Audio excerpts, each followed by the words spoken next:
విజయసాయిరెడ్డి వ్యాఖ్యలకు కౌంటర్ ఇచ్చారు టీడీపీ నేత బుద్ధా వెంకన్న. ఏపీలో వైసీపీ నేతలపై దాడులు జరుగుతున్నాయంటూ ప్రధాని మోడీ రాష్ట్రపతి ముర్ముకు విజయసాయిరెడ్డి ఫిర్యాదు చేశారు. విజయసాయిరెడ్డి తీరు విడ్డూరంగా ఉందని కౌంటర్ ఇచ్చారు బుద్ధా వెంకన్న. వైసీపీ నేతలు ఇష్టం వచ్చినట్టు మాట్లాడి ఏమయ్యారని ప్రశ్నించారు. ఆంధ్ర రాష్ట్రంలో జరుగుతున్నటువంటి అకృత్యాలు, అన్యాయాలు, వైఎస్ఆర్ కాంగ్రెస్ పార్టీ కార్యకర్తలపైన చేస్తున్నటువంటి దాడులు, మానవత్వం మరిచిపోయి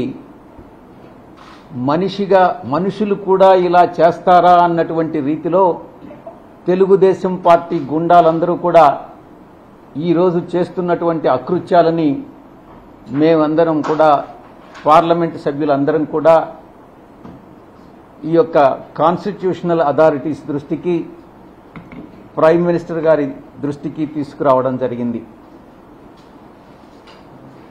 ఆంధ్ర రాష్ట్రంలో ప్రజాస్వామ్యం అన్నటువంటిది ప్రమాదంలో పడింది అన్నటువంటి విషయం ఈరోజు ప్రజలందరూ కూడా గుర్తిస్తా ఉన్నారు. విజయసాయిరెడ్డి నిన్న